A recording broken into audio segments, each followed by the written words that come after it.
Hey everybody, David the Wolf Boy here.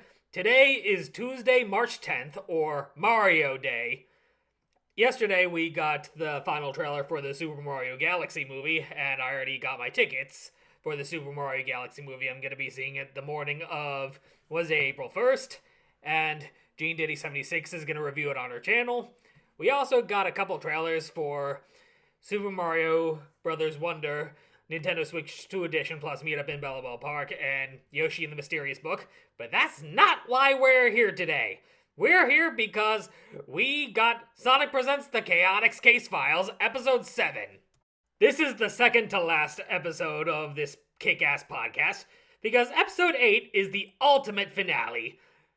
The final battle against a major force that we haven't seen or heard from since Sonic Forces. That's right, folks! Infinite is back! Oh my god! Okay, it's happening! Everybody stay calm! What's the procedure, everyone? What's the procedure? Stay calm! Wait! Everybody calm down! So this episode is called The Case of the Red Spectre. Spectre is another word for phantom, or Special Executive for Counterintelligence, Terrorism, Revenge, Extortion. And then Red, Ruby. So, Phantom Ruby. I knew immediately from the previous episode that Infinite was the one who stole the astroscopic lenses. And it's true, folks. And I have one other question. How in the hell does Sega know about Sonic and Chaotix and Infinite World of Pain, which is one of the major projects I have played this year for the Renaissance year of Sonic and Chaotix? That and the Revenge of the Deadly Six reboot. Oh my fucking god! This is amazing! So it picks up from the present day, where Sonic and Vector are in cages, as well as how Vector and Sonic got in those cages. They are in the abandoned base from the previous episode, and turns out that Sonic fell into a trap where the astroscopic lenses were used to create an illusion of Tails, and it's none other than Infinite who was responsible. I thought it would be a shapeshifter, but no. The Mimic is the name of the shapeshifter from the IDW comics that was mentioned by Tangle and Whisper in episode 3. And also Tangle and Whisper come back in this episode. So, and I am so happy that they have voices. I mean, they had voices in a Tails Tube episode recently, but they don't have voice lines in Sonic Racing Crossworlds. So, yes.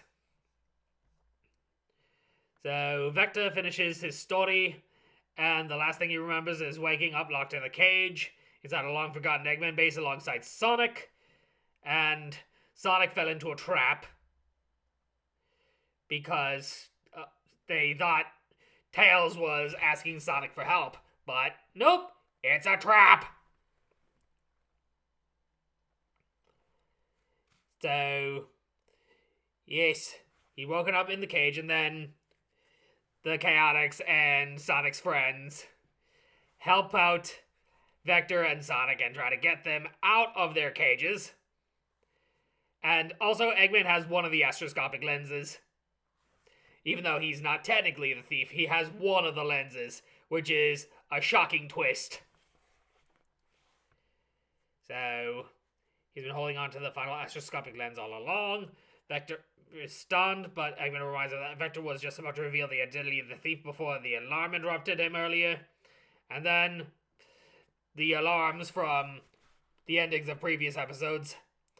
That was actually Infinite infiltrating the base. And Infinite actually turns on Eggman. So, yeah. In the Infinite World of Pain, I am not going to spoil anything. But, yeah, just another update about an Infinite World of Pain. I just want to say that writing scripts is underway for part 6 of an Infinite World of Pain. And I'm just waiting on my crew of artists and editors to give me everything I need so I can get part 1 up and rolling. And let me tell you, you guys are in for one hell of a ride.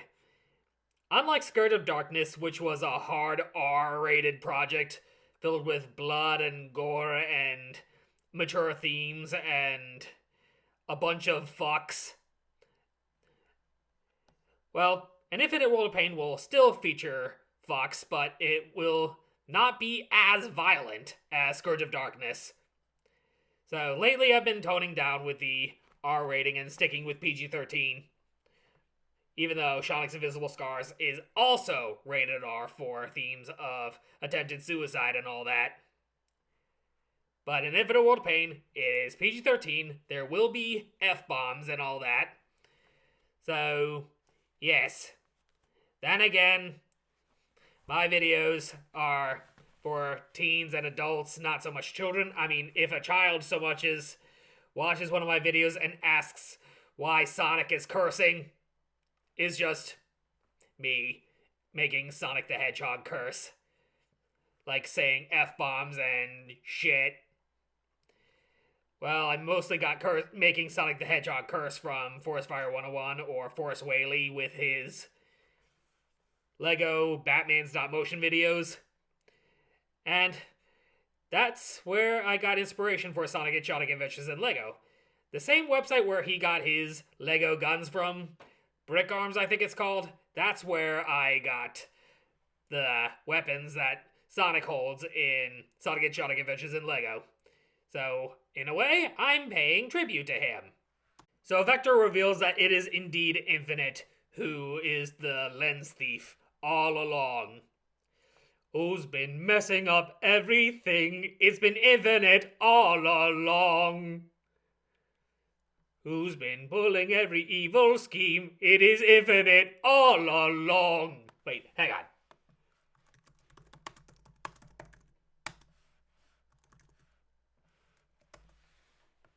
Okay, let's see here. Found it. From Agatha All Along, or WandaVision. Who's been messing up everything? It's been Infinite all along. Who's been pulling every evil string? It's been Infinite all along. He's insidious, so perfidious that you haven't even noticed, and the pity is pity, pity, pity. It's too late to fix anything now that everything has gone wrong. Thanks to Infinite, naughty Infinite, it's been Infinite all along. And I killed Calvin too. Really? You had to drag me under the bus? Sorry, Calvin. So, yes, Infinite is the thief, and so Tangled, Whisper, and Tails, and Espio and Charmy try to break Sonic and Vector out of their cages, and they're still stuck in the cages. Espio can pick the locks without a sonic screwdriver or Alohomora. So Eggman, like already knows they're here, and Sage is monitoring the entire base, and then blast the locks. After setting off the destructions, he only has enough explosives left to free one of them, and then Vector immediately decides it should be Sonic who gets out. Espio can handle Vector's lock afterwards. Tangle then asks Vector if he's absolutely sure Infinite is the thief. Vector confirms it, explaining that the file name is Red Spectre, and Spectre is another word for Phantom.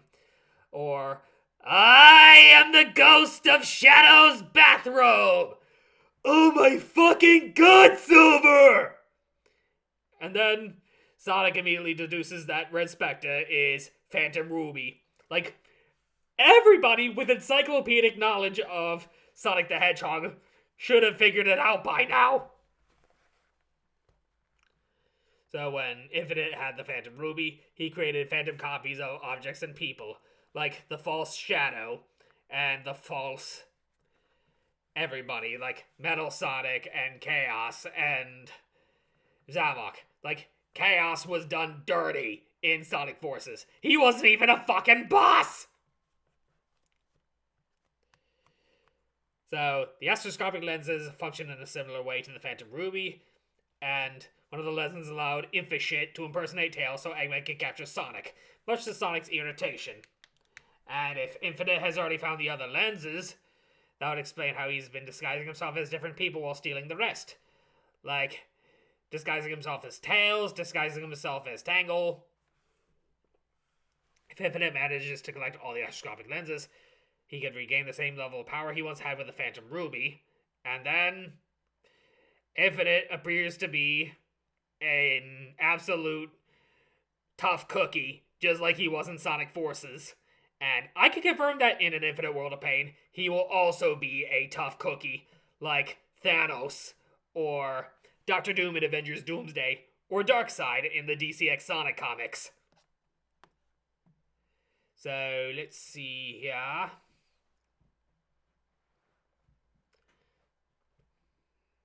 Let's see here. So, Tails opens Sonic's cage, finally freeing him.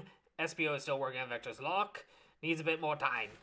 So, no Sonic Screwdriver from Doctor Who, and no Alohomora from Harry Potter.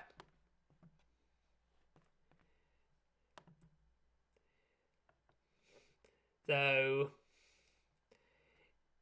Sonic Adventures Runs only manages to get inside because Sage allowed it, and then Sage appears and activates the base Stage 5 protection protocol. The blast doors slam shot through the facility, and then it appears that he had supposedly died in battle, but nope. He's back, and he's here to cause trouble. And I can confirm that it's called an Infinite World of Pain for a reason. Infinite's back and more dangerous than ever, now that he's the leader of the Dark Brotherhood of Solaris, and he is the descendant of a genocidal warlord from 500 years ago, called Balthazar the Belligerent. Now, Balthazar the Belligerent, I can't give you much about Balthazar's backstory. You'll have to learn about Balthazar's backstory in An Infinite World of Pain. Once all 8 parts are premiered, you're gonna be in for a real fucking shock. So, no body was ever recovered after Sonic Forces, and Infinite surviving wouldn't be surprising. Sage asks Eggman to confirm Infinite's appearance: a black furred jackal with white dreadlocks and a metallic mask marked with a black lightning bolt over his right eye. And then he appears to show up and fuck up the world as we know it. And yes, this audio podcast would be looking damn good if someone were to animate it. Well, I've seen some people animate scenes from Chaotix Casefiles, but I don't know if they're going to animate the entire podcast itself, because it's a podcast, not a movie or a television series. So, in a way, this kind of acts like a television series, like Sonic Boom, Sonic Prime, the Knuckles miniseries on Paramount+. But you can just close your eyes and listen to it while you're lounging around the house in your bathrobe, or just driving in the car, listening to it on Spotify. I didn't listen to this episode on Spotify because I had a very busy morning, so I just listened to it on YouTube, and this is fresh off of listening to the podcast on YouTube. So they try to get rid of the debris, with Whisper using her Wispon to blast apart the smaller rocks. The roof of the base is gone, and Infinite finally reveals himself. And Infinite is voiced by Alejandro Saab, is it? Hang on, let me look it up. I know it says on the Tales channel page who is voicing Infinite.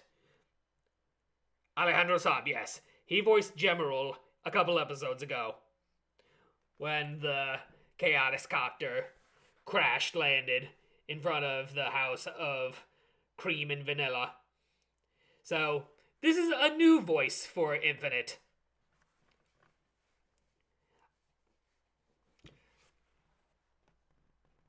And he sounds really damn good, really menacing, and it's like listening to a Marvel podcast with Thanos being the main villain, or Doctor Doom, or Loki, or Ultron. And In a way, Infinite is kind of like Loki when it comes to creating illusions of himself. Also Mysterio from Spider-Man Far From Home. And when I saw Spider-Man Far From Home for the first time, and I saw what Mysterio was capable of, I was like, yep, this sumbitch is Infinite.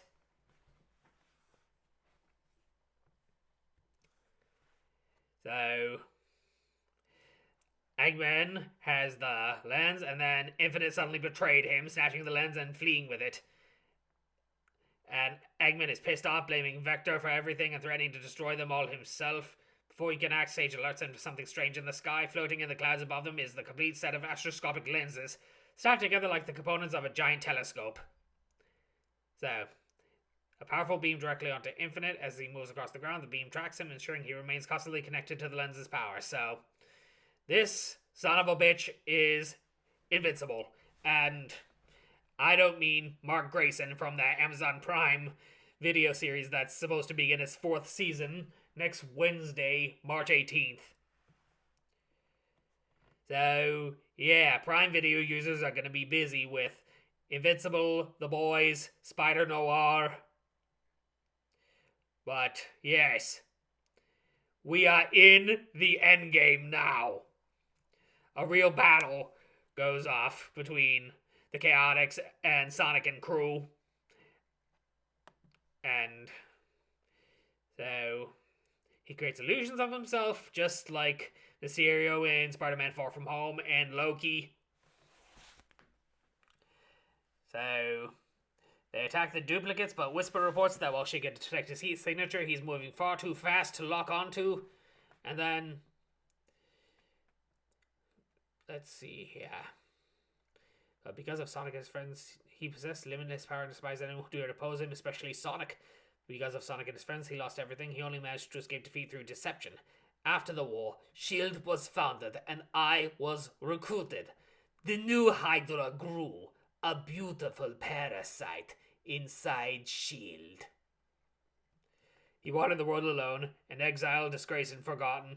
Then one day he discovered a single astroscopic lens that had never been recovered, locked up, or displayed. He mastered its ability to create illusions and used it to track down the remaining lenses.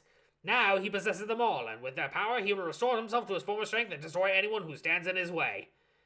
I don't know if the astroscopic lenses will be featured in an Infinite World of Pain. Oh yeah, it was released as a live premiere on YouTube due to being the first part of the finale. So, Liam O'Brien was the original voice of Infinite in Sonic Forces, but Alejandro Saab is the new voice of Infinite. So, once Infinite destroys everything, he'll have nothing left to rule, and then Infinite replies that world will vanish immediately, said it'll create an endless nightmare to torment the survivors. So, basically, the Viltrumites from Invincible, Homelander from The Boys, and Thanos and Darkseid. So, Vector sarcastically remarks on how illogical that sounds. Infinite mocks him in return, asking if Vector truly believed his little detective agency could stop him. And then all the duplicates vanish, leaving only the real Infinite standing at the center. And now he's fully powered. He declares himself unstoppable. So, Eggman tries to induct Sonic and his friends into his army. And then everybody says, "Fuck no, you piece of shit." "Oh, come on! Not even that gumshoe Vector!" Yeah, Eggman often calls Vector Gumshoe. So, he retreats with Sage, but then he blasts him into the distance. "Dr. Eggman is blasting off again like Team Rocket!" Sage declares she will retrieve him before disappearing as well. And now it's Sonic, Vector, and their friends against Infinite. And that is the end of the episode. What a fucking cliffhanger. And all I can say is this. We're in the endgame now. So a 2-part finale, like Avengers Infinity War, Avengers Endgame, Hunger Games Mockingjay, Twilight Breaking Dawn, and Harry Potter and the Deathly Hallows. They are just going all out with this, and I cannot wait to see how this absolutely epic podcast concludes. Like, I haven't been this fully invested in a podcast in a very, very long time. I mean, there are other podcasts I have yet to listen to, like Avatar Braving the Elements, but Chaotix Casefiles is definitely my favorite podcast. If it gets nominated for a Kids' Choice Award for favorite podcast, I would vote the shit out of it! Just like how if Sonic Racing Cross Worlds was nominated for favorite video game for the Kids' Choice Awards, I would vote the shit out of that one too. Because so far, from what I've been seeing, Sonic the Hedgehog is cooking hard for the 35th anniversary of the original Sega Genesis game. And what are your thoughts on episode 7 of... Hang on. Really, Diamond? Belching into the microphone. Sorry, Eugene. But anyway. Chaotix Casefiles episode 7. What are your thoughts? Have you been enjoying this podcast? Are you excited for the final episode next week? Who the hell is going to be the next playable character in Sonic Racing Cross Worlds free content drops? What will the next game be? Where will the next Sonic the Hedgehog Speed Cafe head after leaving Chicago in a few weeks? And will the Sonic Symphony ever make a comeback? Let me know in the comments below, and I will see you all next time. So long, farewell, auf Wiedersehen, goodbye, and until then, I'll see you all next time.